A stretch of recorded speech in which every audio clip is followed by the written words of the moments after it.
Capítulo 9. Se enciende una luz en Suiza. En la elección de los instrumentos que sirvieron para reformar la Iglesia, se nota el mismo plan divino que en la de quienes la establecieron. El Maestro Celestial pasó por alto a los grandes de la tierra, a los hombres que gozaban de reputación y de riquezas, y estaban acostumbrados a recibir alabanzas y homenajes como caudillos del pueblo. Eran tan orgullosos y tenían tanta confianza en la superioridad de que se jactaban, que no hubieran podido amoldarse a simpatizar con sus semejantes ni convertirse en colaboradores del humilde Nazareno. Fue a los indoctos y rudos pescadores de Galilea a quienes dirigió él su llamamiento. Venid en pos de mí, y os haré pescadores de hombres. Estos sí que eran humildes y dóciles. Cuánto menos habían sentido la influencia de las falsas doctrinas de su tiempo, tanto más fácil era para Cristo instruirlos y educarlos para su servicio. Otro tanto sucedió cuando la Reforma. Los principales reformadores eran hombres de humilde condición y más ajenos que sus coetáneos a todo sentimiento de orgullo, de casta, así como a la influencia del fanatismo clerical. El plan de Dios es valerse de instrumentos humildes para la realización de grandes fines. La gloria no se tributa entonces a los hombres, sino a aquel que obra por medio de ellos el querer y el hacer según su buena voluntad.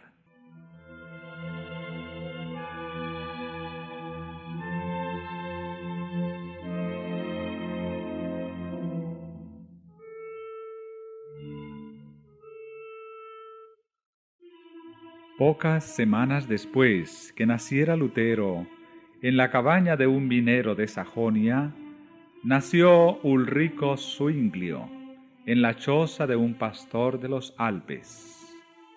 La circunstancia de que Zwinglio se vio rodeado en su niñez y su primera educación contribuyeron a prepararlo para su futura misión. Criado entre bellezas naturales imponentes, quedó desde temprano impresionado por el sentimiento de la inmensidad, el poder y la majestad de Dios. La historia de las hazañas que tuvieran por teatro sus montes natales inflamó las aspiraciones de su juventud. Junto a su piadosa abuela, oyó los pocos relatos bíblicos que ella espigara entre las leyendas y tradiciones de la Iglesia. Con verdadero interés oía él hablar de los grandes hechos de los patriarcas y de los profetas, de los pastores que velaban sobre sus ganados en los cerros de Palestina, donde los ángeles les hablaron del niño de Belén y del hombre del Calvario.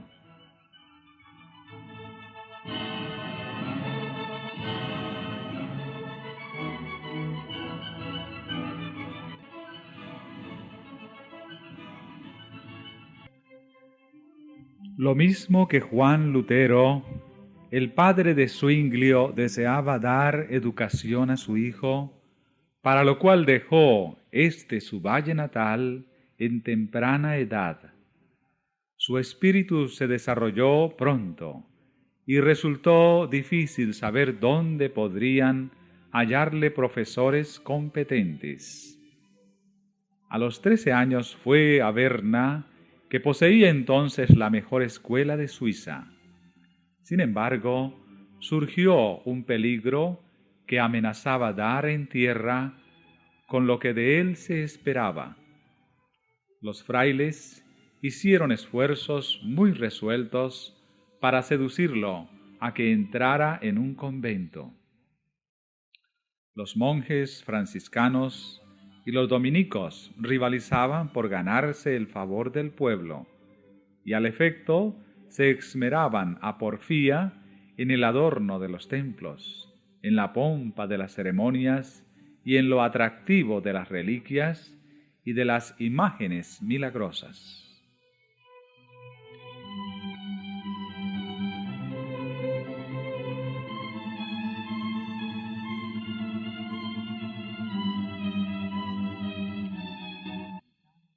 Los dominicanos de Berna vieron que si les fuera posible ganar a un joven de tanto talento, obtendrían ganancias y honra.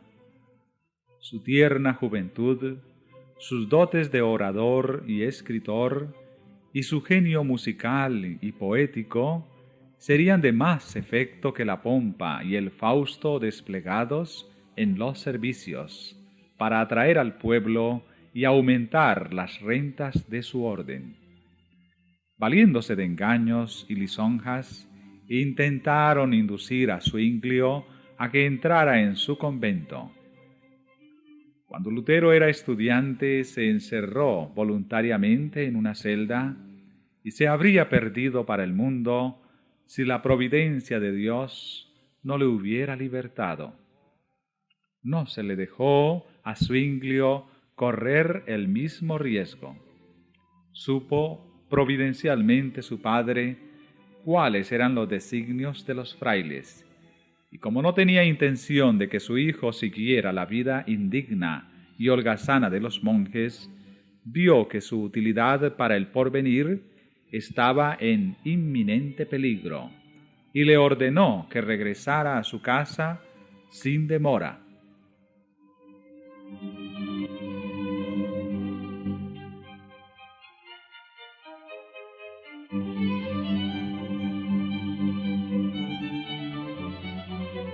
El mandato fue obedecido, pero el joven no podía sentirse contento por mucho tiempo en su valle natal, y pronto volvió a sus estudios, yéndose a establecer después de algún tiempo en Basilea.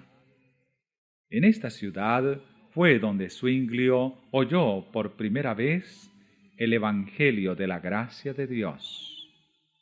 Wittenbach, profesor de idiomas antiguos, había sido llevado en sus estudios del griego y del hebreo al conocimiento de las sagradas escrituras, y por su medio la luz divina esparcía sus rayos en las mentes de los estudiantes que recibían de él enseñanza. Declaraba el catedrático que había una verdad más antigua y de valor infinitamente más grande que las teorías enseñadas por los filósofos y los escolásticos.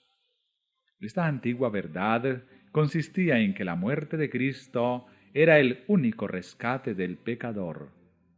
Estas palabras fueron para Zuinglio como el primer rayo de luz que alumbra al amanecer.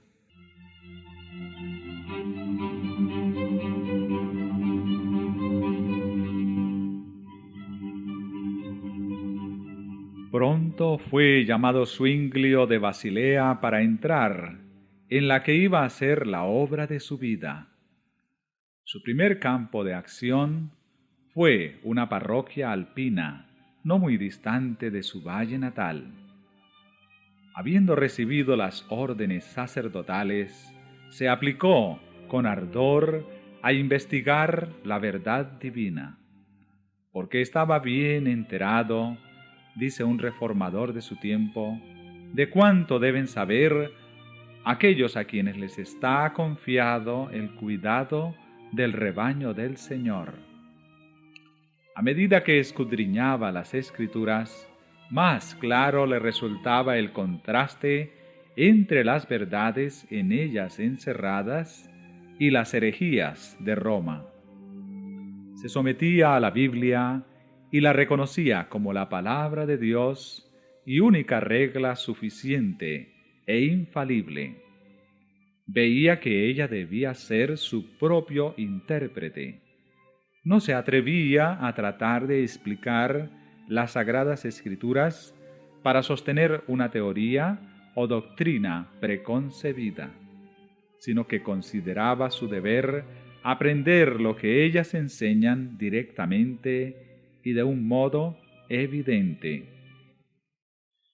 Procuraba valerse de toda ayuda posible para obtener un conocimiento correcto y pleno de sus enseñanzas, e invocaba al Espíritu Santo, el cual, declaraba él, quería revelar la verdad a todos los que la investigasen con sinceridad y en oración.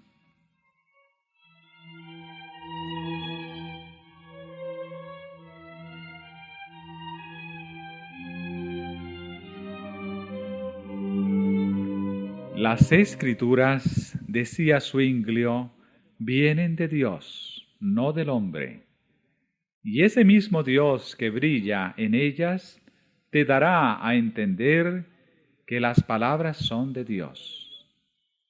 La palabra de Dios no puede errar, es brillante, se explica a sí misma, se descubre, ilumina el alma con toda salvación y gracia, la consuela en Dios y la humilla hasta que se anonada, se niega a sí misma y se acoge a Dios. Zwinglio mismo había experimentado la verdad de estas palabras. Hablando de ello, escribió lo siguiente: Cuando comencé a consagrarme enteramente a las Sagradas Escrituras, la filosofía y la teología escolástica me suscitaban objeciones sin número, y al fin resolví dejar a un lado todas estas quimeras y aprender las enseñanzas de Dios en toda su pureza, tomándolas de su preciosa palabra. Desde entonces pedí a Dios luz, y las Escrituras llegaron a ser mucho más claras para mí.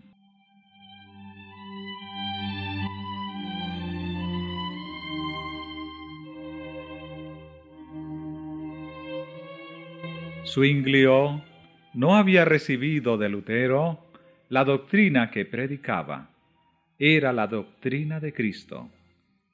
Si Lutero predica a Jesucristo, decía el reformador suizo, hace lo que yo hago. Los que por su medio han llegado al conocimiento de Jesucristo son más que los conducidos por mí. Pero no importa, yo no quiero llevar otro nombre que el de Jesucristo, de quien soy soldado, y no reconozco otro jefe. No he escrito una sola palabra a Lutero, ni Lutero a mí. ¿Y por qué? Pues para que se viese de qué modo el Espíritu de Dios está de acuerdo consigo mismo, ya que, sin acuerdo previo, enseñamos con tanta uniformidad la doctrina de Jesucristo.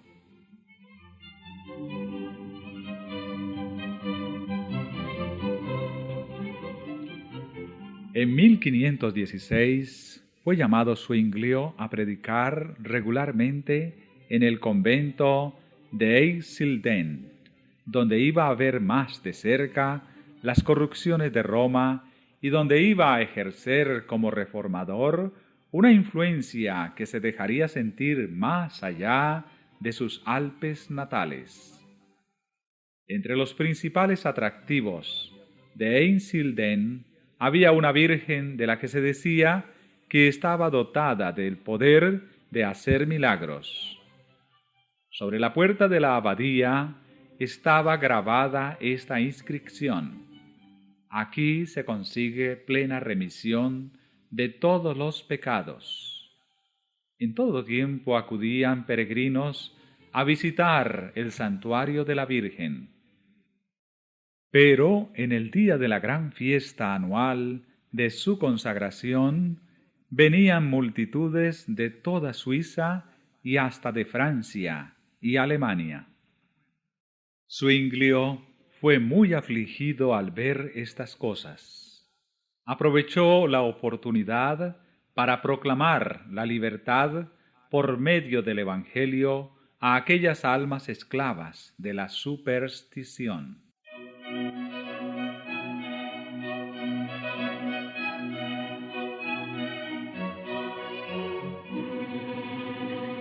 No penséis, decía, que Dios esté en este templo de un modo más especial que en cualquier otro lugar de la creación. Sea la que fuere la comarca que vosotros habitáis, Dios os rodea y os oye. ¿Será acaso con obras muertas, largas peregrinaciones, ofrendas, imágenes, la invocación de la Virgen o de los santos, con lo que alcanzaréis la gracia de Dios? ¿De qué sirve el conjunto de palabras de que formamos nuestras oraciones? ¿Qué eficacia tiene la rica capucha del fraile, la cabeza rapada, hábito largo y bien ajustado, y las zapatillas bordadas de oro? Al corazón es a lo que Dios mira, y nuestro corazón está lejos de Dios. Cristo, añadía, que se ofreció una vez en la cruz, es la hostia y la víctima que satisfizo eternamente a Dios por los pecados de todos los fieles.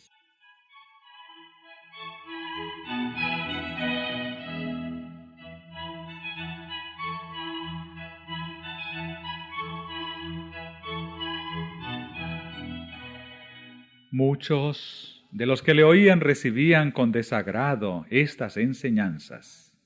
Era para ellos un amargo desengaño saber que su penoso viaje era absolutamente inútil. No podían comprender el perdón que se les ofrecía de gracia por medio de Cristo. Estaban conformes con el antiguo camino del cielo que Roma les había marcado. Rehuían la perplejidad de buscar algo mejor. Era más fácil confiar la salvación de sus almas a los sacerdotes y al Papa que buscar la pureza de corazón.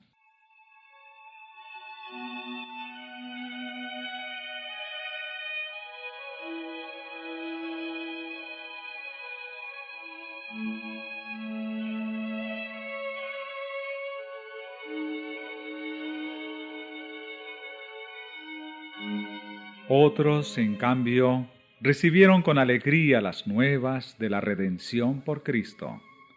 Las observancias establecidas por Roma no habían infundido paz a su alma, y llenos de fe, aceptaban la sangre del Salvador en propiciación por sus pecados.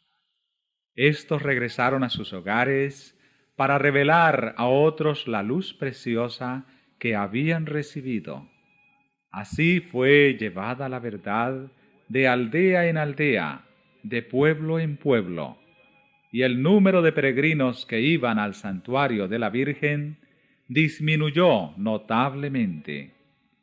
Menguaron las ofrendas, y en consecuencia la prebenda de Zuinglio menguó también, porque de aquella sacaba su subsistencia.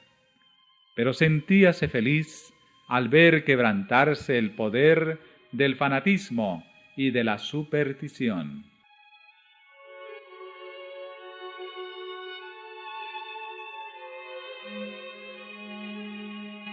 Las autoridades de la Iglesia no ignoraban la obra que Zuinglio estaba realizando, pero en aquel momento no pensaron intervenir. Abrigaban todavía la esperanza de ganarlo para su causa y se esforzaron en conseguirlo por medio de agasajos.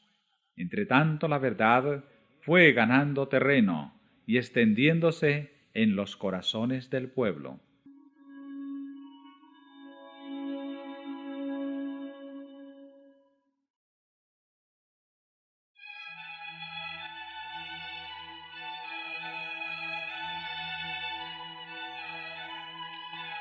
Los trabajos de Zwinglio en Eisleben le prepararon para una esfera de acción más amplia en la cual pronto iba a entrar.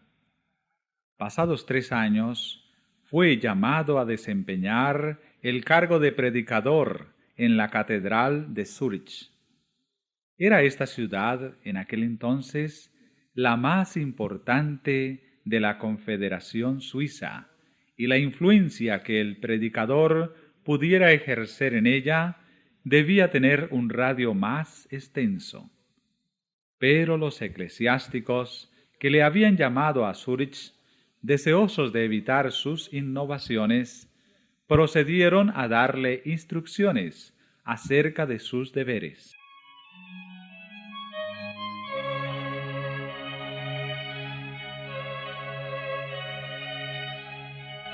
Pondréis todo vuestro cuidado, le dijeron, en recaudar las rentas del cabildo, sin descuidar siquiera las de menor cuantía.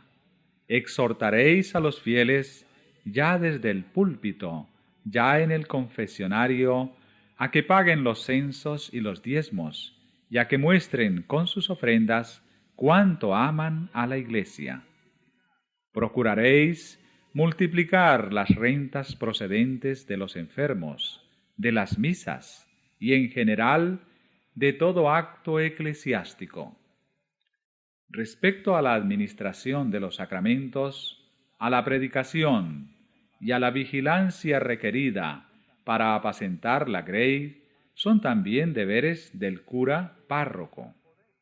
No obstante, podéis descargaros de esta última parte de vuestro ministerio, tomando un vicario sustituto, sobre todo para la predicación. Vos no debéis administrar los sacramentos sino a los más notables, y sólo después que os lo hayan pedido. Os está prohibido administrarlos sin distinción de personas.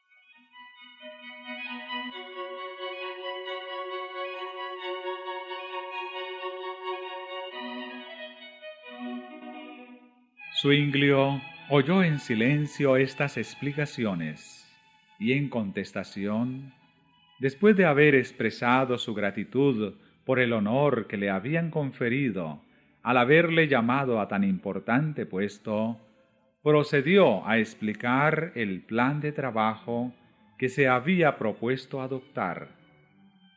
La vida de Jesús, dijo, ha estado demasiado tiempo oculta al pueblo.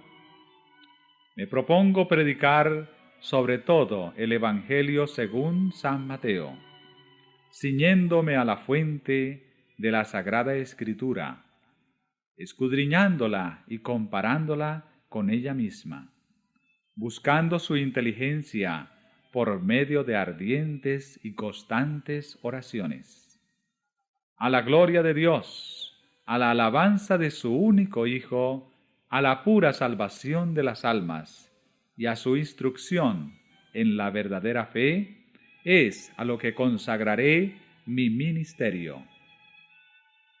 Aunque algunos de los eclesiásticos desaprobaron este plan y procuraron disuadirle de adoptarlo, Zwinglio se mantuvo firme. Declaró que no iba a introducir un método nuevo, sino el antiguo método empleado por la Iglesia en lo pasado, en tiempos de mayor pureza religiosa.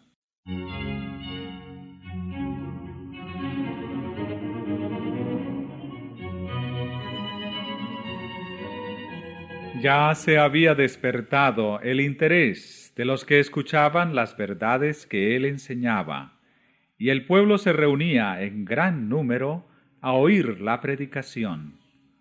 Muchos que desde hacía tiempo habían dejado de asistir a los oficios se hallaban ahora entre sus oyentes. Inició Zwinglio su ministerio, abriendo los evangelios y leyendo y explicando a sus oyentes la inspirada narración de la vida, doctrina y muerte de Cristo. En Zúrich, como en Eisleben, presentó la palabra de Dios como la única autoridad infalible y expuso la muerte de Cristo como el solo sacrificio completo. Es a Jesucristo, dijo, a quien deseo conduciros, a Jesucristo, verdadero manantial de salud. En torno del predicador se reunían multitudes de personas de todas las clases sociales, desde los estadistas y los estudiantes hasta los artesanos y los campesinos. Escuchaban sus palabras con el más profundo interés. Él no proclamaba tan solo el ofrecimiento de una salvación gratuita, sino que denunciaba sin temor los males y las corrupciones de la época. Muchos regresaban de la catedral dando alabanzas a Dios. Este, decían, es un predicador de verdad. Él será nuestro Moisés para sacarnos de las tinieblas de Egipto.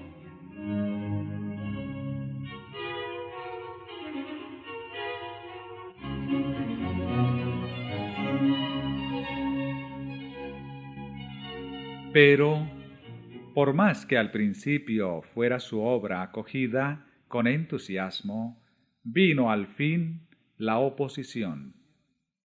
Los frailes se propusieron estorbar su obra y condenar sus enseñanzas. Muchos le atacaron con burlas y sátiras.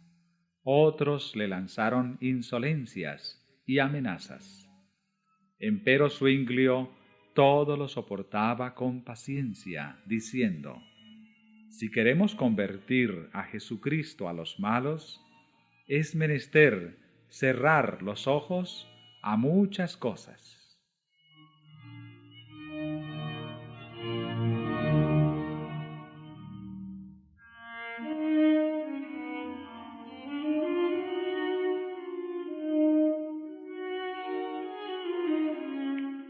Por aquel tiempo, un nuevo agente vino a dar impulso a la obra de la reforma. Un amigo de ésta mandó a Zúrich a un tal Luciano, que llevaba consigo varios de los escritos de Lutero. Este amigo, residente en Basilea, había pensado que la venta de estos libros sería un poderoso auxiliar para la difusión de la luz. Averiguad, dijo a Zuinglio en una carta, si Luciano posee bastante prudencia y habilidad. Si así es, mandadle de villa en villa, de lugar en lugar, y aun de casa en casa entre los suizos, con los escritos de Lutero, y en particular con la exposición de la oración dominical escrita para los seglares. Cuanto más conocidos sean, tanto más compradores hallarán. De este modo, se esparcieron los rayos de luz.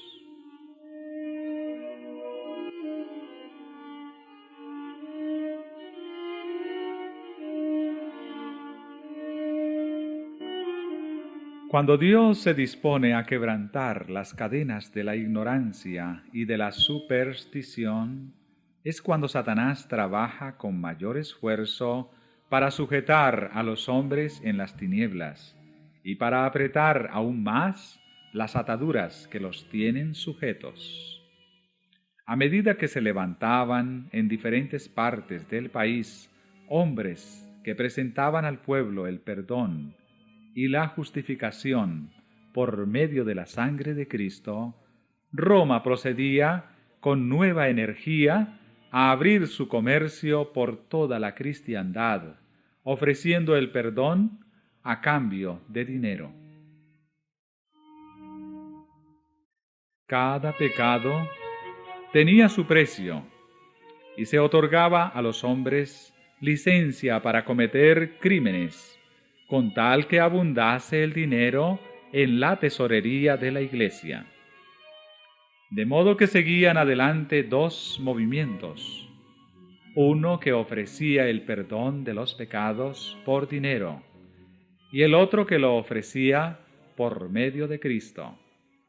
Roma que daba licencia para pecar, haciendo de esto un recurso para acrecentar sus rentas, y los reformadores que condenaban el pecado y señalaban a Cristo como propiciación y redentor.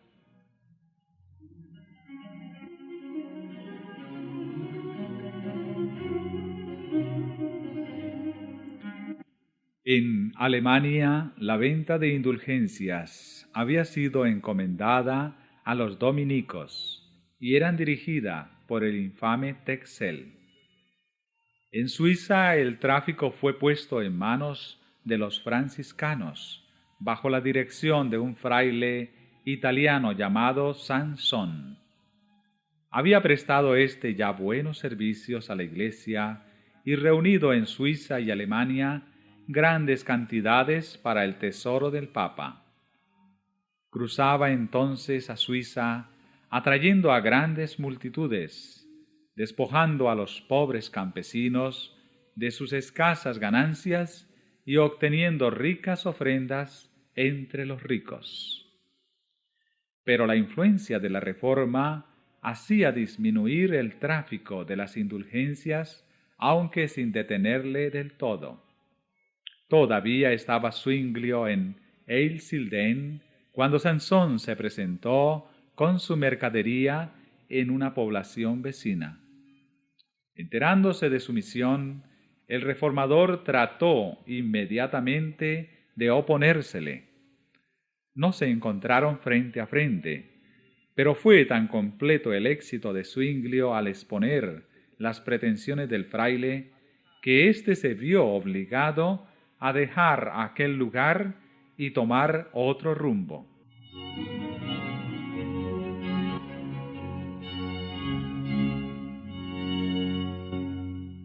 En Zúrich predicó Zuinglio con ardor contra estos monjes traficantes en perdón. Y cuando Sansón se acercó a dicha ciudad, le salió al encuentro un mensajero enviado por el consejo para ordenarle que no entrara. No obstante, logró al fin introducirse por estratagema, pero a poco le despidieron sin que hubiese vendido ni un solo perdón, y no tardó en abandonar a Suiza.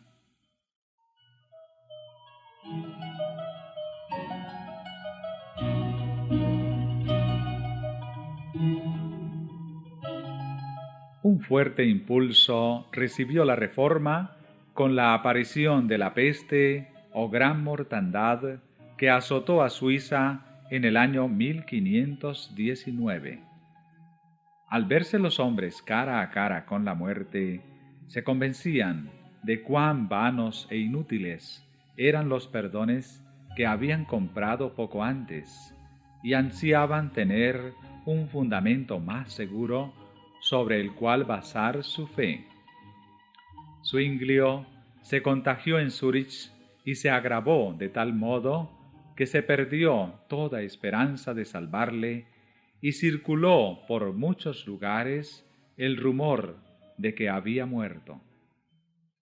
En aquella hora de prueba, su valor y su esperanza no vacilaron. Miraba con los ojos de la fe hacia la cruz del Calvario y confió en la propiciación absoluta allí alcanzada para perdón de los pecados. Cuando volvió a la vida, después de haberse visto a las puertas del sepulcro, se dispuso a predicar el Evangelio con más fervor que nunca antes, y sus palabras iban revestidas de nuevo poder. El pueblo dio la bienvenida con regocijo a su amado pastor, que volvía de los umbrales de la muerte. Ellos mismos habían tenido que atender a enfermos y moribundos, y reconocían mejor que antes el valor del Evangelio.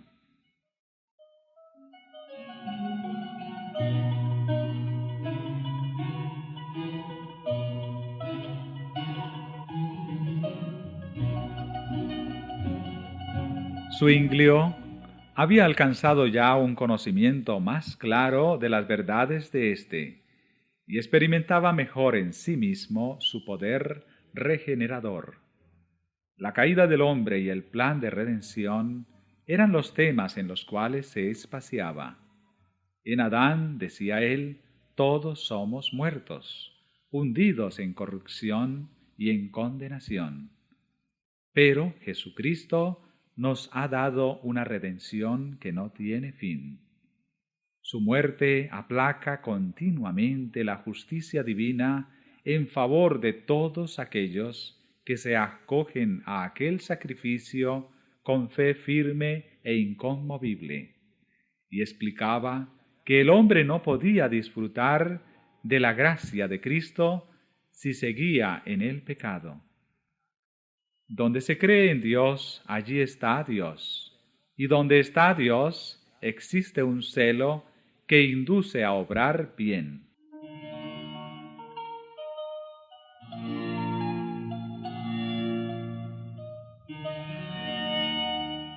Creció tanto el interés en las predicaciones de Zwinglio que la catedral se llenaba materialmente con las multitudes de oyentes que acudían para oírle. Poco a poco, a medida que podían soportarla, el predicador les exponía la verdad. Cuidaba de no introducir desde el principio puntos que los alarmasen y creasen en ellos prejuicios. Su obra era ganar sus corazones a las enseñanzas de Cristo, enternecerlos con su amor y hacerles tener siempre presente su ejemplo. Y a medida que recibieran los principios del Evangelio, abandonarían inevitablemente sus creencias y prácticas supersticiosas.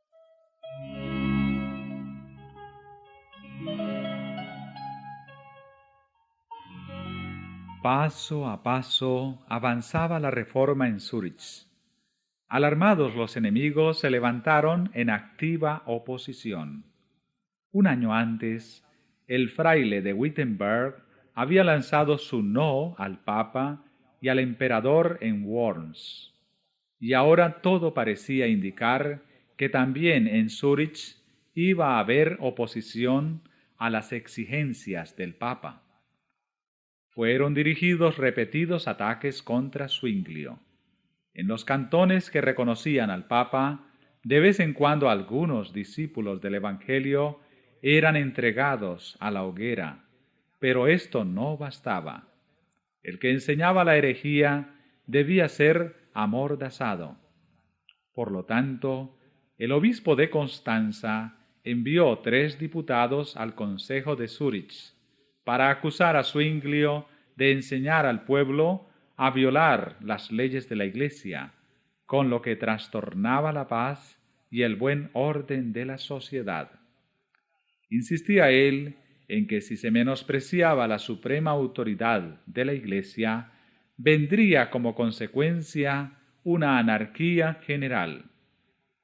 Zwinglio replicó que por 4 años había estado predicando el Evangelio en Zúrich y que la ciudad estaba más tranquila que cualquier otra ciudad de la Confederación.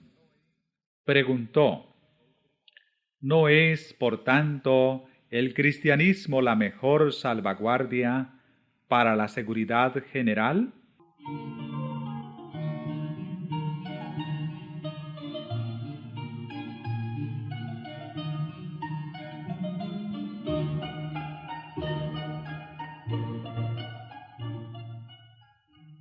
Los diputados habían exhortado a los concejales a que no abandonaran la iglesia, porque fuera de ella, decían, no hay salvación. Zwinglio replicó: que esta acusación no os conmueva. El fundamento de la iglesia es aquella piedra de Jesucristo, cuyo nombre dio a Pedro por haberle confesado fielmente. En toda nación, el que cree de corazón en el Señor Jesús se salva. Fuera de esta iglesia y no de la de Roma, es donde nadie puede salvarse. Como resultado de la conferencia, uno de los diputados del obispo se convirtió a la fe reformada.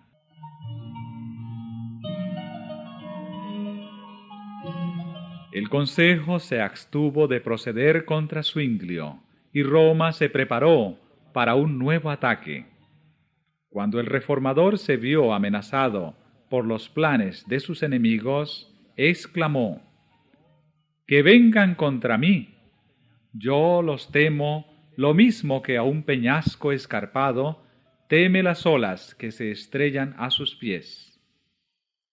Los esfuerzos de los eclesiásticos solo sirvieron para adelantar la causa que querían aniquilar. La verdad seguía cundiendo. En Alemania, los adherentes abatidos por la desaparición inexplicable de Lutero cobraron nuevo aliento al notar los progresos del Evangelio en Suiza.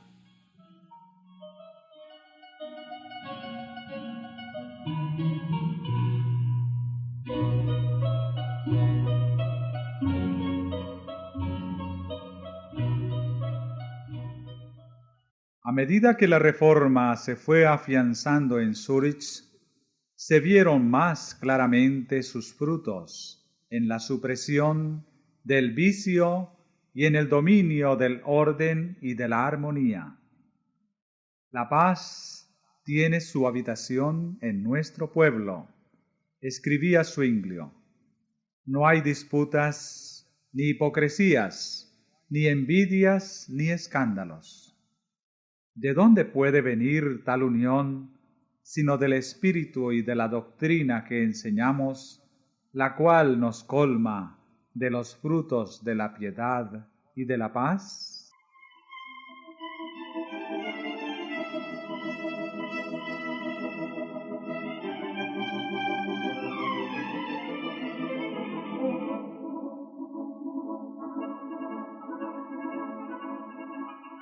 Las victorias obtenidas por la Reforma indujeron a los romanistas a hacer esfuerzos más resueltos para dominarla. Viendo cuán poco habían logrado con la persecución para suprimir la obra de Lutero en Alemania, decidieron atacar a la Reforma con sus mismas armas. Sostendrían una discusión con Zuinglio y, encargándose de los asuntos, se asegurarían el triunfo al elegir no sólo el lugar en que se llevaría a efecto el acto, sino también los jueces que decidirían de parte de quién estaba la verdad. Si lograban por una vez tener a Zuinglio en su poder, tendrían mucho cuidado de que no se les escapase. Una vez acallado el jefe, todo el movimiento sería pronto aplastado. Este plan, por supuesto, se mantuvo en la mayor reserva.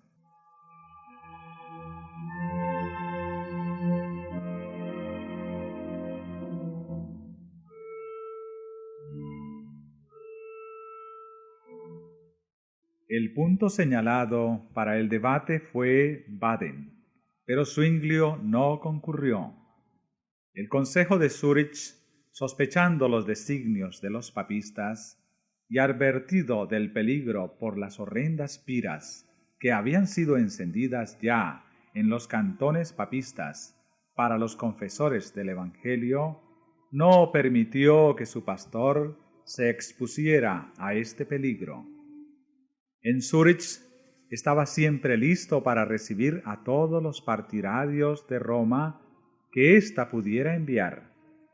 Pero ir a Baden, donde poco antes se había derramado la sangre de los martirizados por causa de la verdad, era lo mismo que exponerse a una muerte segura. Colin, Padio y Haller fueron elegidos para representar a los reformadores, en tanto que el famoso doctor Eck, sostenido por un ejército de sabios, doctores y prelados, era el campeón de Roma.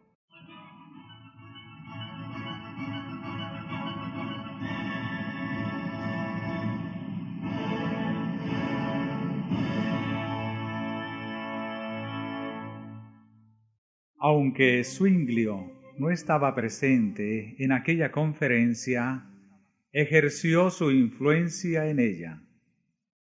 Los secretarios todos fueron elegidos por los papistas, y a todos los demás se les prohibió que sacasen apuntes so pena de muerte. A pesar de esto, Zwinglio recibía cada día un relato fiel de cuanto se decía en Baden. Un estudiante que asistía al debate escribía todas las tardes cuántos argumentos habían sido presentados, y otros 2 estudiantes se encargaban de llevar a Zwinglio estos papeles, juntamente con cartas de Ecolampadio. El reformador contestaba dando consejos y proponiendo ideas. Escribía sus cartas durante la noche y por la mañana los estudiantes regresaban con ellas a Baden. Para burlar la vigilancia de la guardia en las puertas de la ciudad, estos mensajeros llevaban en la cabeza sendos canastos con aves de corral, de modo que se les dejaba entrar sin inconveniente alguno.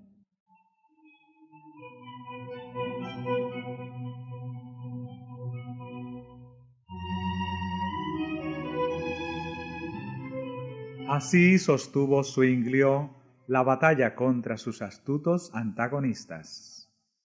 Ha trabajado más, decía Miconius, meditando y desvelándose y transmitiendo sus opiniones a Baden, de lo que hubiera hecho disputando en medio de sus enemigos.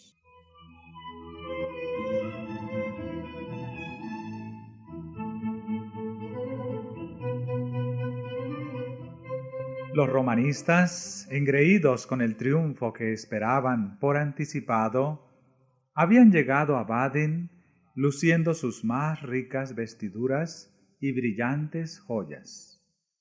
Se regalaban a cuerpo de rey, cubrían sus mesas con las viandas más preciadas y delicadas y con los vinos más selectos.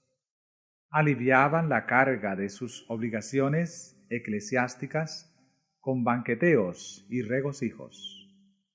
Los reformadores presentaban un pronunciado contraste, y el pueblo los miraba casi como una compañía de pordioseros, cuyas comidas frugales los detenían muy poco frente a la mesa. El mesonero de Ecolampadio, que tenía ocasión de espiarlo en su habitación, le veía siempre ocupado en el estudio o en la oración, y declaró admirado que el hereje era muy piadoso.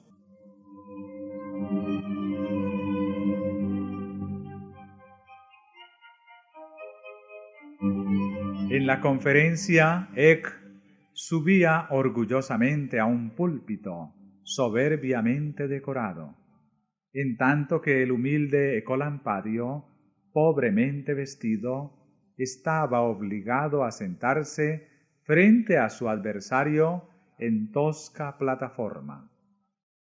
La voz estentórea de aquel y la seguridad de que se sentía poseído nunca le abandonaron. Su celo era estimulado tanto por la esperanza del oro como por la de la fama, porque el defensor de la fe iba a ser recompensado con una hermosa cantidad. A falta de mejores argumentos, recurría a insultos y aún blasfemias.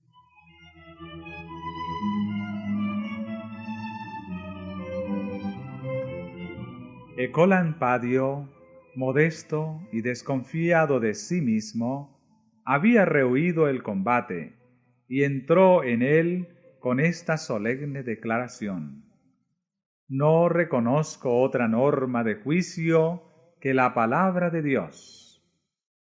Si bien de carácter manso y de modales corteses, demostró capacidad y entereza.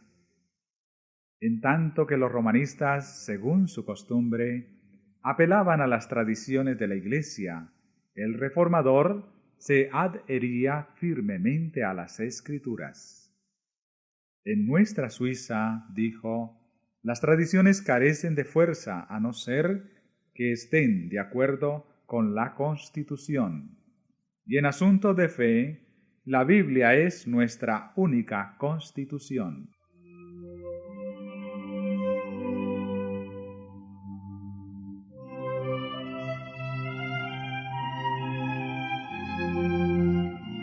El contraste entre ambos contendientes no dejó de tener su efecto. La serena e inteligente argumentación del reformador, el cual se expresaba con tan noble mansedumbre y modestia, impresionó a los que veían con desagrado las orgullosas pretensiones de Eck.